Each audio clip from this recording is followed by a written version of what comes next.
I've basically been heartbroken, and then my body's almost trying to protect me from that by saying it's not good. I did not think you were going to answer like that to that question. No wonder you had to like hire a relationship expert. Like there you are falling in love and you're convulsing on the floor. My God. Yes.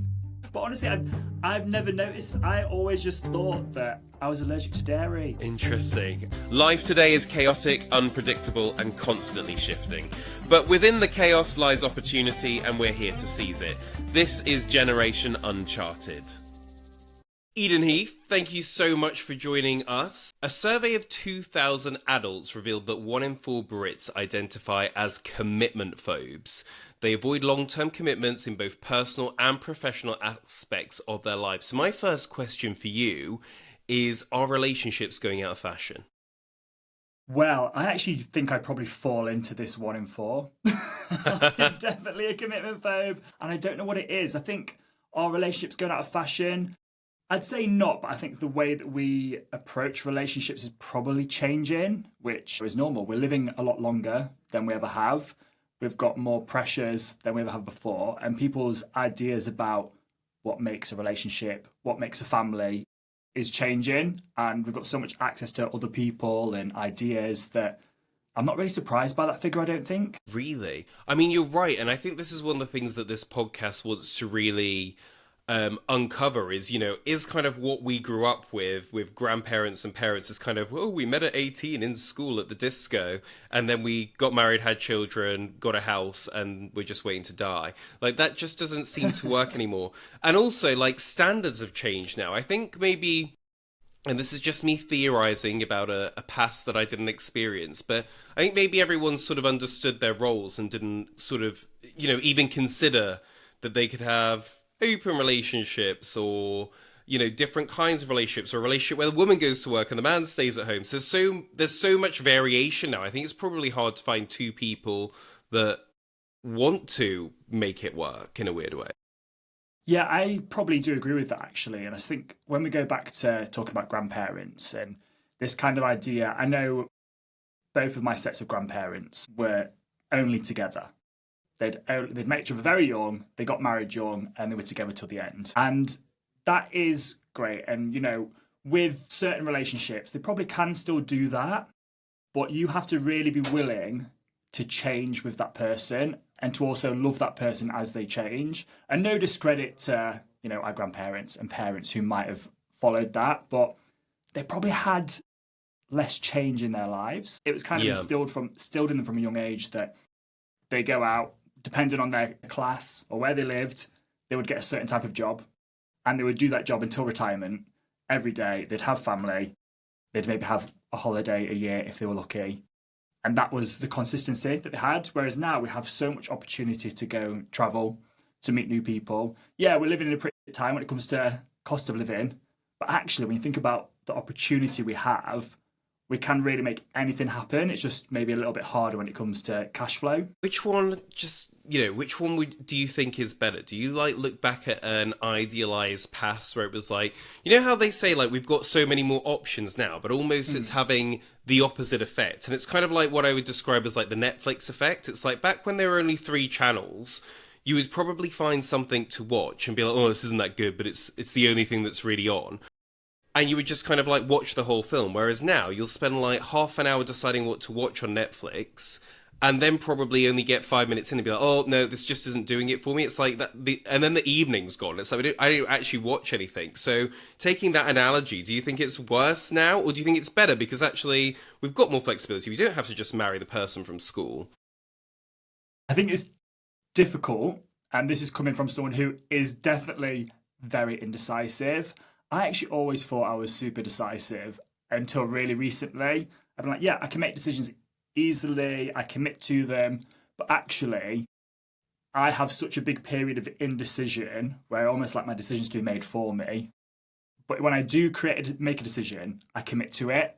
And that's probably why I have so much of a struggle with making that decision in the first place, because I know within myself that I really like to hold myself to account and like accountable for it.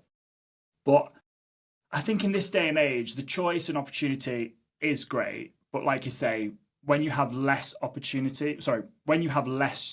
choice, it's easier to make one. There's always something better around the corner. You're kind of waiting for what might be next. And it's easy to get into that mentality. It's like when you think about dating apps. Yeah. The constant stream of just being able to swipe, just unlimited people in your area. I remember there was a girl once who was so furious about dating apps, and she said to me, if it weren't for dating apps, I'd be married by now, but it's because these men can just keep swiping for something younger, thinner, bigger boobs. It's like that. She's like, I'd be married if it weren't for these damn dating apps, which I thought was quite funny. So you host a podcast called Queer Love Stories. What have you learned about love? What have I learnt about love? That is a big one. When I first set out to do Queer Love Stories, I actually had just gone through my first breakup, which was my first proper breakup from my first real relationship. So I was 27 when I first found love, which is maybe a little bit later than most people. I was really new to it, and I was actually new to the idea of love and relationships and what that might look like. So I kind of set out on a mission to discover more about other people's relationships so I could learn more about myself in the process. And probably the biggest thing that I've learned is that love comes in all different forms. And I think as a society, we are so hyper-focused on romantic love. When you watch any television show, any movie, it's all about that romantic love. And we kind of miss out on the focus of all the love that comes along the way. So the love that we have with our family, that friendship love that we have with, people that we have through our lives for decades in some cases, and really watch us change and grow and still love us along the way. And even things like community. And that's such a big thing that I've been working on over the last couple of years since starting the podcast, is that the love you get from a community is so valuable. And that's something I always took for granted. And I've always been a bit of a independent person and kind of thinking, I don't really need anyone else. I've got myself. I can rely on myself. I can trust me. And that's great. But actually, life is so much better with other people in it. Is it enough, though?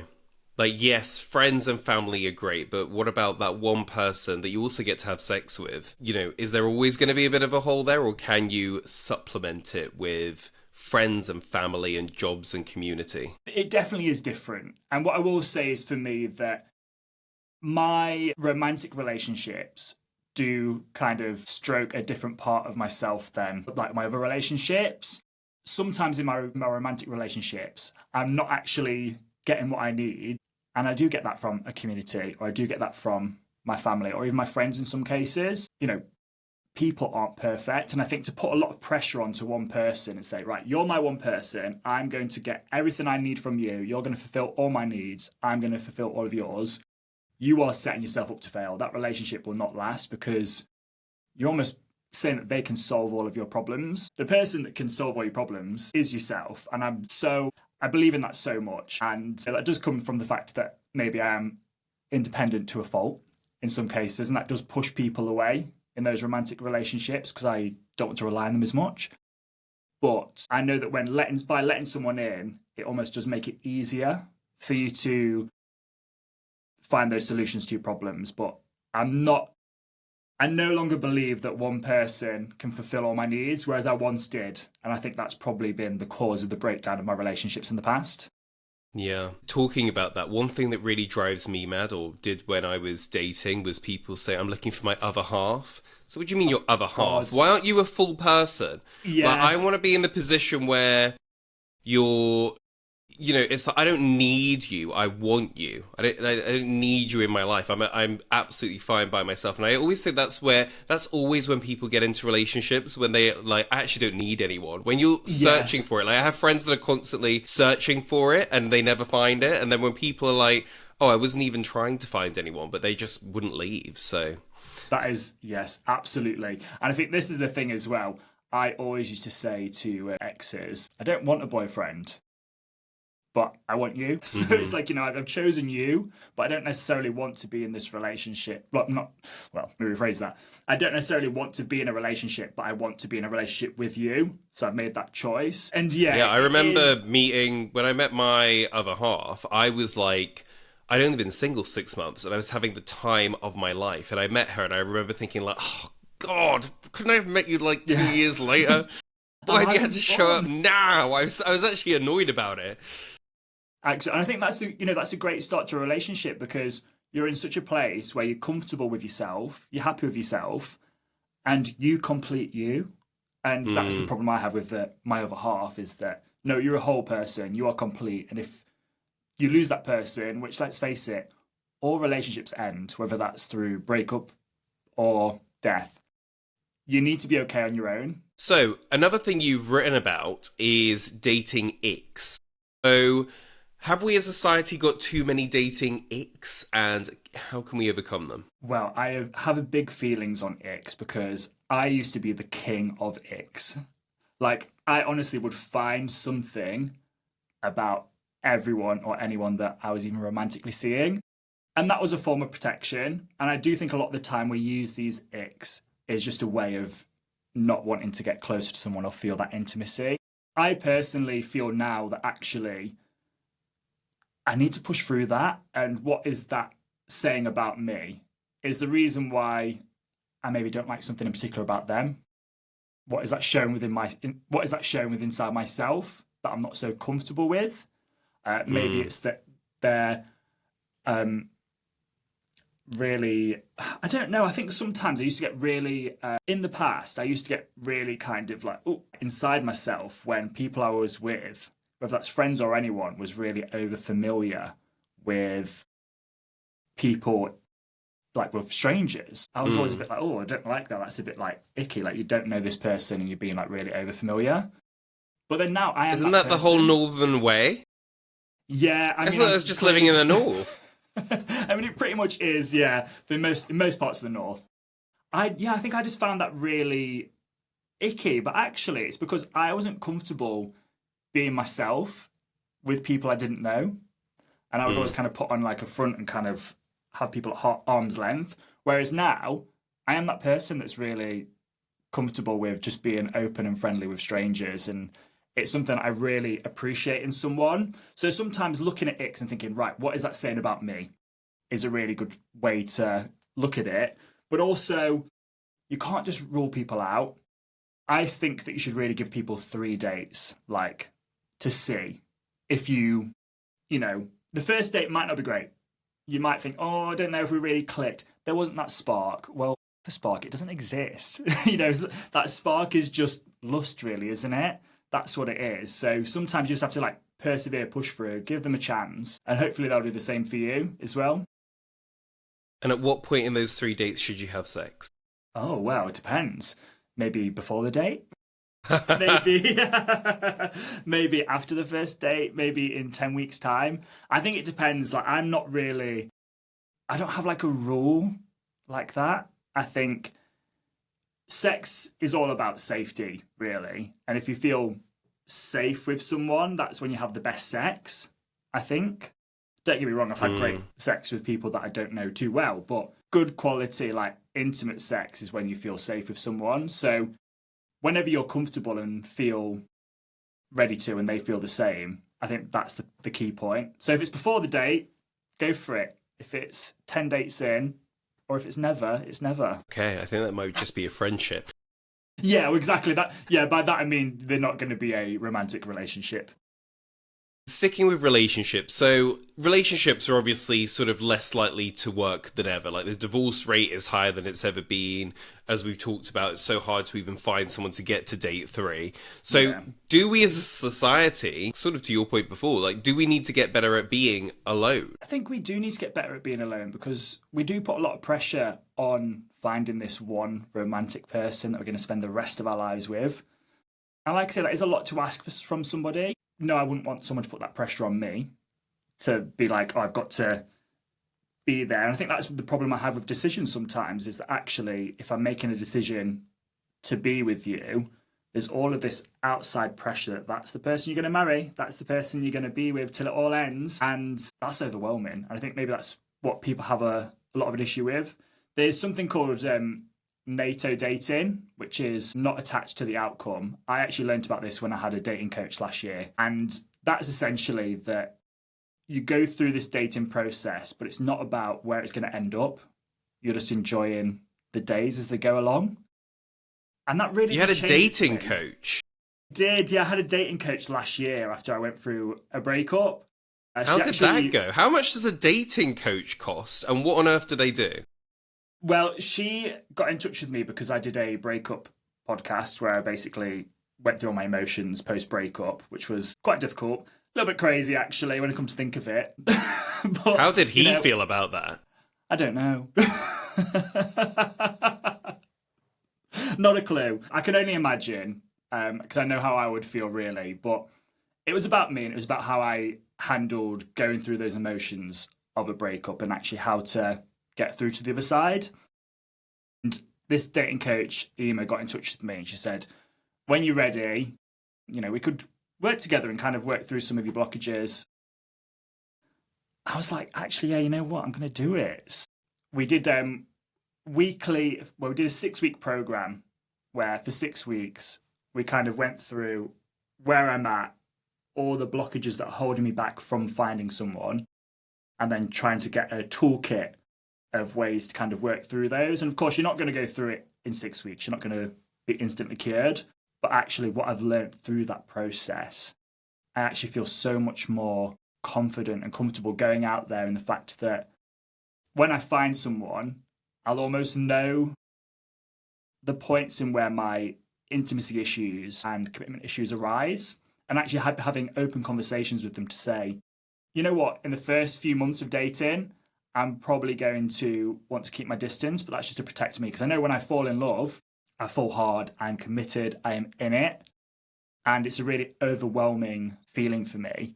And it's often a feeling that makes me lose my independence, which as someone who is super independent when they're single, to go into a codependent relationship, it doesn't make me feel happy. It doesn't make me feel good. Interesting that you went to see this specialist, because I had a thought the other day. Now, this is the thing. Whenever I have a thought, usually it already exists, because I'll be like, oh, this might be how I make my millions. It's like it already exists. Like, I was actually the one that came up with iPhones just about 5 years too late. Oh, okay, yeah. But I was thinking the other day, so many people now, they sort of, when they get into relationships, they don't sort of think about the hard things down the line. So it's kind of like, ooh, we click, we've got chemistry, we get on, ooh, the sex is good, ooh, this is so nice. And we know from a psychological point that it's because all these endorphins are kicking off, novelty is great, so it's like all of this. And then people sort of are like, yeah, we won't have sex with anyone else, it'll just be us two, and we're going to do this, we're going to do that. And then, as we know, like, as time goes on, things get a lot harder. And you find that I was reading this thing about, you find that couples are ill-equipped to deal with it because they've only ever had good times together. They haven't actually discussed in advance, like, how they'll resolve conflict or what the other one wants to do long-term or things like that. And there was someone posted, like, before you agree to be in a relationship with anyone, ask them these 73 questions or something like that.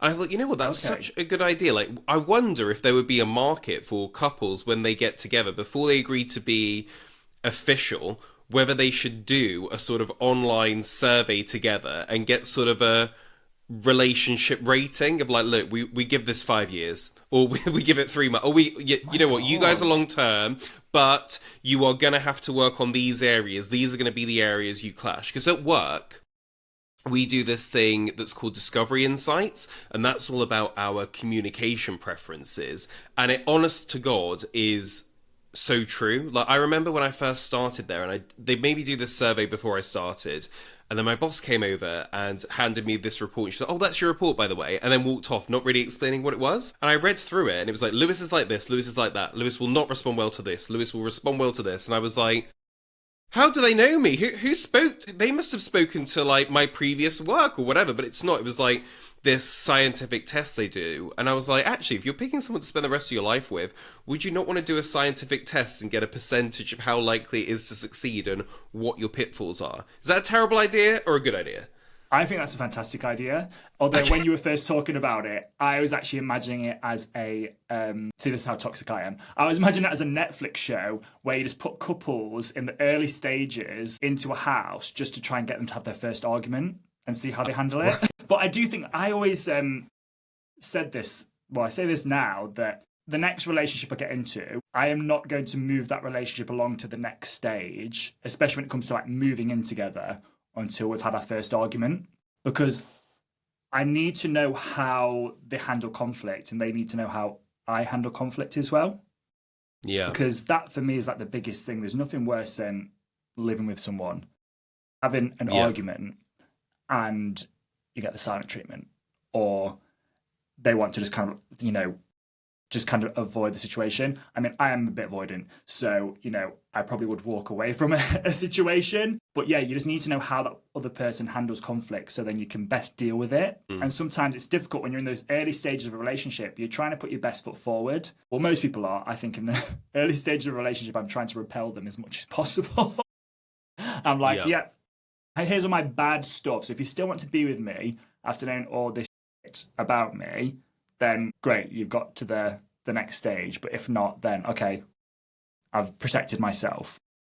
Yeah. No, I think I would recommend at least like finding, if you're someone that's going into a relationship, go and find these online tests and like sit down and do them with your partner until I monetize it and create the app and then download that instead. Yeah. But I just think it's really... And also, like, one of the questions I got asked about recently on television was about withholding sex in a relationship. And, I mean, I don't want to stereotype, but I think that's more straight couples. But this idea of, like, oh, well, I think someone posted online, like, if he does the hoovering, like, he gets oral sex. If he does this, blah, blah. And it was like, sex isn't meant to really be about that. And also the idea that if a sex dries up in a relationship, like, some people would be like, well, that's just... you just have to get over it. It's just sex. Whereas, like, you speak to other people, especially in the podcasting world, and it's like, well, no, sex is part of your well-being. And in the same way we would say, if your partner said, well, you're not allowed to go and see your friends, you're not allowed to exercise and go to the gym, actually, sex being withheld or being conditional,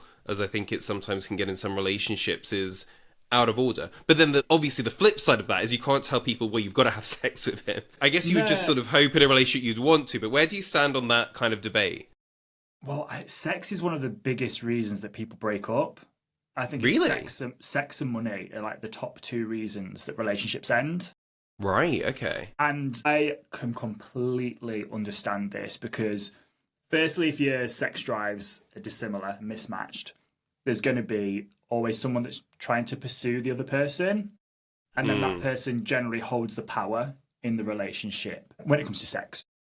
And that can be difficult, especially if you're the person on the other side of that who's always being told no or kind of like pushed away. And, that then comes down to our attachment styles and how we kind of are in a relationship. And that then creates other issues that power imbalance might come elsewhere. What you said there about sex almost as a reward, and my look of disgust on my face, like I cannot, like, that it just baffles me. Like, it should be something that's a shared experience that almost brings you closer, is intimate, but it's also fun. Yeah. Why, and also, I mean, if you're a couple that can reproduce naturally, then yeah, great, of course it's for reproduction. But I'm not in those types of relationships. So for me, it's fun and it's for intimacy. And I just cannot believe that we can put these like rules and requirements on something that's supposed to be freeing and almost something that's innate within us. Yeah. Right. Let's throw some stats at you now. So, approximately 1 in 6 Brits would consider a non-monogamous relationship if society were more accepting, with men, 23%, being 3 times more open to the idea than women that were 8%. So my question is non-monogamy becoming something that's more normal? That does surprise me at that statistic. I actually imagined it to be much higher, but then I'd be interested to know who they have interviewed for that survey. Because generally, I'm guessing it's probably like more heterosexual relationships. Because, I mean, the LGBTQ community, I mean, I'd say non-monogamy is probably a lot higher than that already from my experience or the communities I'm in. I do think it's probably becoming more popular, and I think that's just because of... Or actually, it's probably been the same popularity. It's just becoming more known because we're talking about it more in the media. Television shows like Channel 4 had that open house program where couples would go into a house to explore ethical non-monogamy together. I think it's definitely a conversation that needs to be had. And we need to be aware that there are different types of relationships, and that might not work for everyone. Yeah. I personally never thought I would like to be in a non-monogamous relationship. But also I think that probably comes from jealousy a lot of the time. But now I'm kind of like considering, I think after like a couple of failed relationships and, you know, some situationships, I'm thinking, actually, is that something I would like to explore in the future and just to see if that suits me better? And I think that's okay for people to try it and also to try it with your partner. And then if it doesn't work, you just go back and like do it a different way. Yeah, I dabbled in a bit of non-monogamy in a past relationship, and I was totally fine with it. It was the other person that wasn't. Whereas now, obviously, with a woman that's totally monogamous, I was actually talking on my other podcast the other day. I can't remember what the question was that came up. And I think they were asking about this. And I was basically saying, like, look, I've tried dating a man. I've tried it with a woman. Like, if I'm ever single again, like, I'll be totally, like, non-monogamous. Like, I like, all of this whole, you've got to work on relationships and all that kind of stuff. Like, I'd be like, no, that's it. I'll just have a revolving door of different people. And then you've got that kind of thing you can say to them of saying, like, has this stopped being fun? Okay, you can go.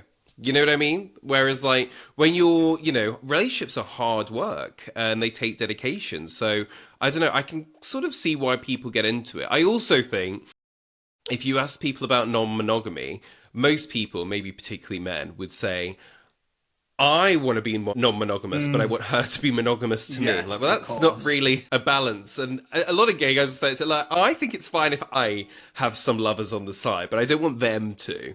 I mean, I've definitely said that is before quite in the funny. past. I've definitely said that. But yeah, it's not. You've got to have that fairness, and you know, it's all about what you would get from that relationship. And actually, you could be in a non-monogamous relationship where, with a mismatch in sex drives, maybe the reason that is happening is because one half of the couple is, you know, wants to have sex more often than the other person wants to or is willing to. That's maybe a reason to do it. I don't know. I think all reasons are different, and it kind of depends on what you want to get out of it. Like, some people might prefer to go on more dates and get that kind of emotional intimacy outside of the relationship, whereas someone else might just want more physical intimacy. Yeah, it's interesting. And I do also think there's a lot of people out there that talk a good game on, yeah, I could be non-monogamous, but the second it starts happening, you're like, oh my God, this actually isn't what I wanted.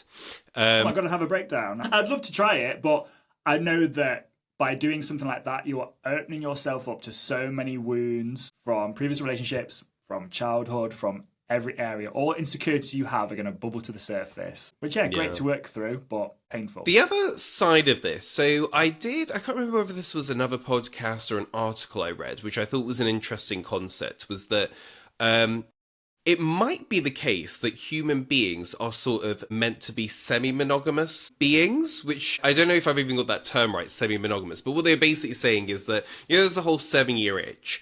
They're saying that's not just like a thing, like that might be that actually humans are meant to sort of pair bond for around 7 years, basically like from caveman days, to have a child and raise it to sort of, you know, an all right age, and then go off to other things and start other families. And that might just be a sort of natural rhythm. So it's not so much that we want to sort of be having relationships with loads of people at the same time, but actually sort of like pair bond for a certain amount of time and then go on.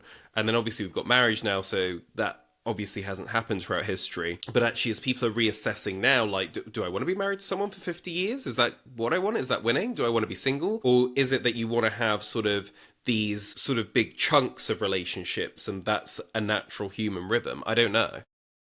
That's really interesting, actually, about that, because I never thought about that. But when you think about people, you know, that are serial monogamists, so they'll go into one relationship to the next, it's a closed relationship, actually you can kind of see where that's coming from. I think it is hard because we put a lot of pressure on marriage, and that's kind of the goal for a lot of people, or it's at least the goal that's pushed on us by society and the government. And actually, it's really expensive to get married, but it's also easy to get married. It's really difficult to get divorced, whereas realistically, it probably should be the other way around. And actually, are you in a position that your relationship, like say, if we did your certification before, the 73 questions online and then said, right, if you get above 70% in this, you can get married. Yes. If if you want to get divorced, like, cool, just sign on this piece of paper. Let's just, move on so you can go on to the next one. Interesting. You know what? I never thought of that. Maybe, oh my God, I need to launch this before I put this podcast out and someone else steals the idea. That would be so typical. Right, next one. So, the ABC sex rut. So this is where couples only engage in sexual activity on anniversaries, birthdays, and Christmases. It's reportedly affecting many relationships, potentially indicating underlying issues. So what do you think is driving the ABC sex situation? This is so not in my remit. Like, I've not been in any relationship that is like that. I cannot imagine staying in a relationship that is like that because sex is really important to me.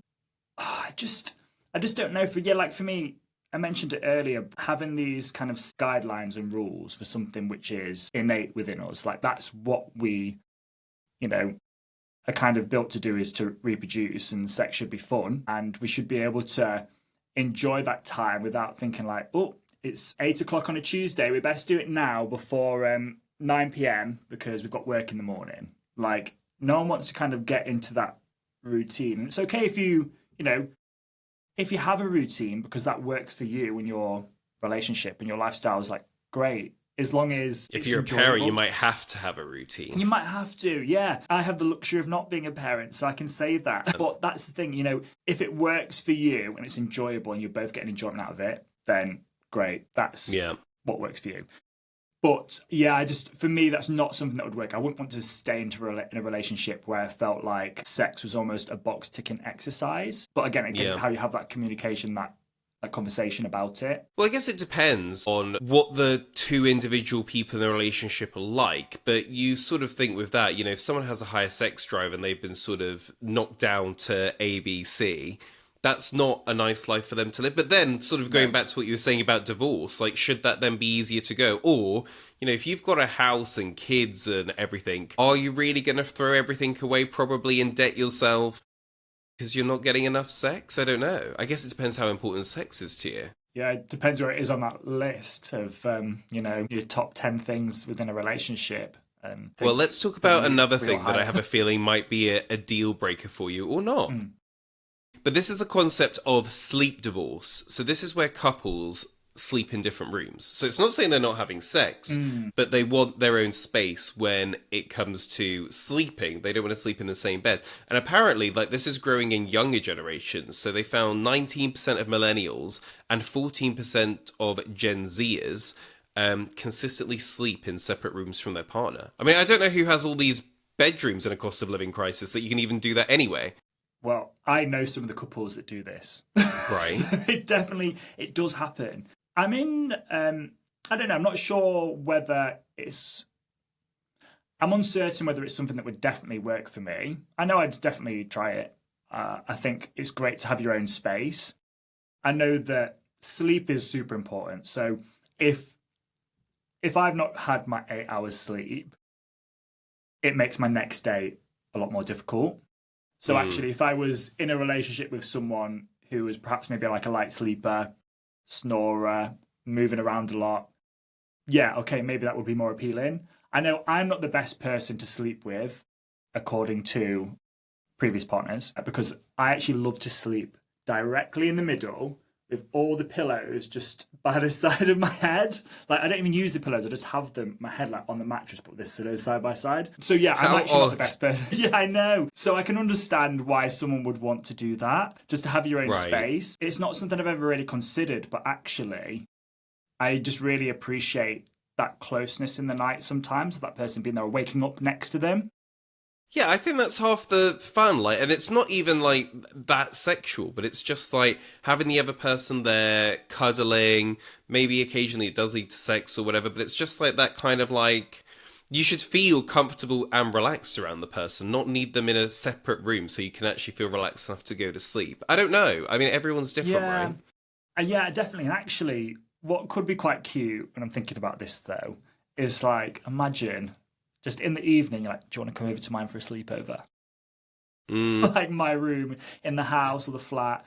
that could be quite nice and make you appreciate your partner more and actually maybe appreciate. I think sometimes we take each other for granted. And actually, Yeah. if you are sleeping next to that person every single night, I mean, you might know it yourself. I know I have, like, when I've either lived with a partner or when we've spent a lot of time together, then when it comes to like sleeping in my own bed, in my own flat, or I've been away for the weekend or they've been away for the weekend, have not been there, you do miss them. If you sleep by them every night, there's almost that bond that's formed there. So I think then you appreciate the fact, but then if you sleep with them every night and, you know, they're sleeping in the middle of the bed, then you might overlook that more if you didn't sleep with them as often. This is all just luxury problems because there are often 4 people in my bed because the two youngest children are always like fighting their way into our bed, and then they have no respect. They'll be like a foot in my face, or they'll be like, "Move over, daddy." It's like, are you joking? You're in my bed. Get out of here. So that's a bit of a nightmare. So if you're having that problem, consider yourself having luxury problems. Yeah, I'd love to have a spare room. Right, so let's find out a little bit more about you. What are the things that I am really keen to understand on this podcast is just about how people feel that they're living well, because I think we are in sort of uncharted waters, and I really want to get to the bottom of different examples of how people sort of approach their life. I wanted to ask you about the city where you live. Does it feel like home? What do you do to make it feel like home? And what do you look for in a place where you live? Yeah, so I currently live in Leeds, and I've actually lived here, well, I moved here 13 years ago, so a pretty long time. And I have been away in between that. There's been like 2 years within that time period where I've moved away to different places. But I've always seemed to come back because this does feel like home. I've got a really good community here. I feel really comfortable. It's a really clean and like just beautiful city with like enough going on. I'm probably at a point now in my life where I feel like I need a bit of a move. I'm connected to the city, but I'm one of those people that when I feel comfortable, I'm like, right, it's time to switch it up. I need to kind of push myself out of my comfort zone in order to grow. I don't know if that sounds a little bit psychotic, but it's something I'm ready to do, I think. And I do love it here, and I've made it feel like home just through the people that I've met and the roots that I've set up. Well, when you say community, what do you mean by community? What does your community look like in Leeds? So for me, I have a few different types of communities, really. So there's people that I've just met through my time here that I've maybe worked with in the past and then created social groups with. But one thing that I have been working on more so over the last couple of years is being more immersed into like the LGBTQ plus community, especially within Leeds. So that's something that I've really pushed myself to do. And one of the ways in which I did that is I joined a kind of inclusive rugby team. So I'm part of that in Leeds, and that does bring a lot of that community feel because now I'm really close friends with a lot of the people in it. But also we go away together and meet clubs from other parts of the country, and you kind of got that shared interest and like the shared reason why you're there. But then everyone in there is so different, and you can get to know different people that you might not have crossed paths with before. Yeah. That's something I know that if I was to move tomorrow, I'd be quite heartbroken about and I'd really miss. But you can't stay in one place just because of the people, because other people will move as well. What's it like to travel across Leeds? How long does it take you to get places? So Leeds is the biggest city in Europe without a tram system. Sort of fact for you. But yeah, so it's relatively small city centre. It's got a really big population, but a lot of people live out of the city. I live in the city centre, so for me, everything's just like walking distance, really. Super convenient. I was actually on about this at the weekend because when I'm considering to move, I was thinking about some of the places, but Leeds is like the hub of the north. Like every single train that you get in the north will either end, start, or go through Leeds. So I'm kind of a little bit spoiled that I can get to most places in 2 or less hours on the train. Yeah. In the country. So it is good in that kind of sense, but actually in the city, I mean, I don't get buses, so I'm strictly walking or Uber. Well, it's interesting because I've lived in London for like 15 years and I am over it. And people were asking me, like, how can you be tired of London? I'm like, well, it's not just the expense and the fact that if you want to buy a house, for what, you're looking at buying a shed because they're so tiny if you actually want to buy here. But the other thing I've realized that drives me absolutely insane is how long it takes to get anywhere.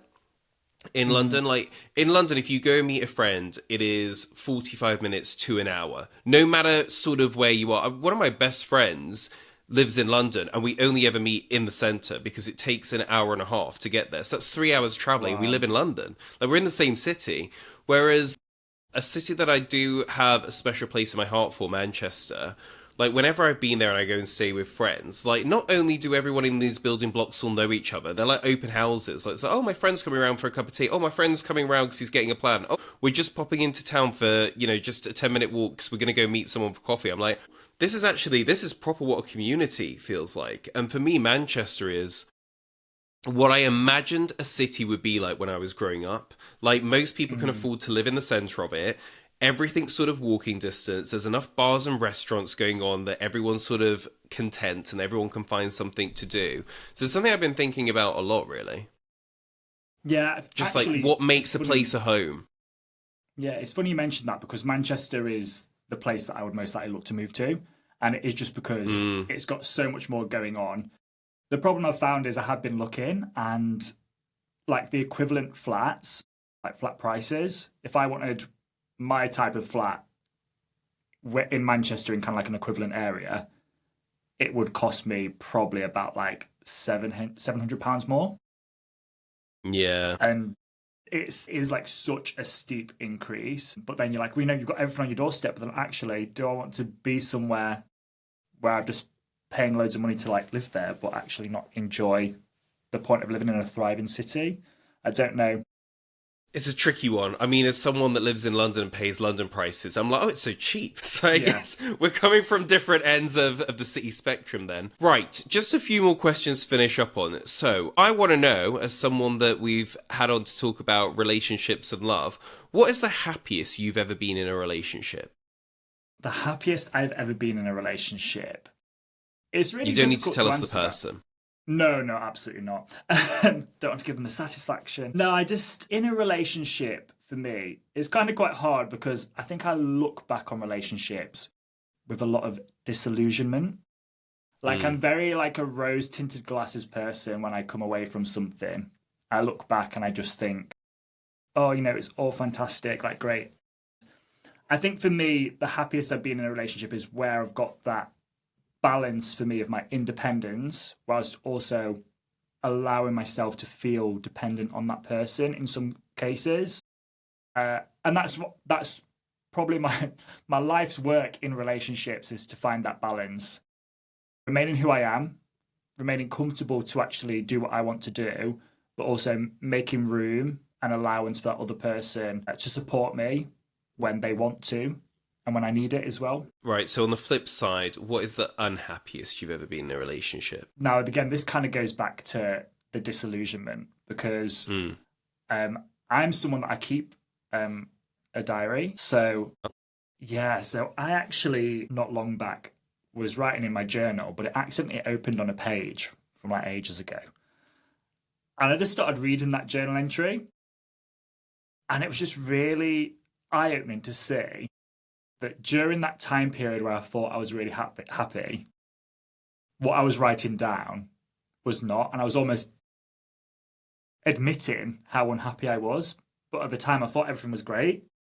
And it's actually, I think for me, it's hard to pinpoint that because sometimes I like to think the best of everything. I'm a very positive person. But sometimes that is just masking the fact that I don't want to admit that things are wrong because I don't want to attract more negativity into my life. Yeah. For me, it's just about being honest, I think, and having those tough conversations with a partner to ensure that we both get the best out of each other and we feel content within our relationship. Okay. So what I want to do as we wrap up, so what are your personal signs that you're in love? Because I do think some people don't really recognize it, or people over recognize it. Like, oh, we text each other at the exact same time. It must be love. Like, people say all sorts of weird stuff. But for you personally, how do you know that you're starting to get that love vibe? So this is going to sound pretty crazy, but what I have noticed, and we touched on it at the start, but I probably do have some very deep-rooted commitment issues. Mm-hmm. And when I'm in the early stages of a relationship, it actually really impacts me physically. Like, in a sense that I'll get really bad stomach pains. Oh. I'll have, like, headaches. I'll feel really anxious and, like, tight-chested. Sounds terrible. It is. It really is. But I didn't notice that until recently. When I started to get to know someone again, I was like, God, I'm feeling all these things. I've not felt these for ages. And it's like, oh, it's because I almost feel like I'm in danger. Because I've had relationships, or, you know, I've basically been heartbroken, and then my body's almost trying to protect me from that by saying it's not good. But then when I push through that point, because I do push through that, and I ease into the relationship, as soon as I start feeling comfortable to be myself more, those symptoms like ease off, and generally I can kind of relax into a relationship, and then they get to know me more, I get to know them more. And I feel more connected. I did not think you were going to answer like that to that question. No wonder you had to like hire a relationship expert. Like, there you are falling in love and you're convulsing on the floor. My God. Yes. But honestly, I've never noticed. I always just thought that I was allergic to dairy. Interesting. Well, just another one on your dating. Am I right in believing that you sober date, so you don't have drinks when you're dating? Yeah, so I actually stopped drinking in December 2022, I think. Right. Yeah, so it'll be 3 years this year. And that was a conscious decision I made because I had gone through a breakup like a few months before and had kind of been going out a lot, drinking a lot, and just got to the point where I just thought, I feel shit anyway because I'm going through heartbreak, but I feel more worse because I can't be productive enough to like go to the gym or do my best at work because I've just not given myself the opportunity. So I decided to do 30 days sober. I was like, I'm just going to do 30 days. Well, that's what I told everyone. In myself, I was like, I am never drinking again. I remember I had a hangover that was literally one of those, I am never drinking again. So I said that to myself, but everyone else was like, I'm just going to do 30 days. 30 days ticked on. That was like, I'm just going to try 100. And then by the time it got to 100, everyone stopped asking. And then it's been quite a long time there, and I've done a lot of dates. I had a very big period of dating, maybe like 2023, where I was sober dating. I've had a bit more limited experience in the last year of sober dating as well, which feels much more comfortable. But for me, the difficulty was, I think, a lot of the time when I was dating, drinking, I'd think I was having a fun time, but actually we were just drunk.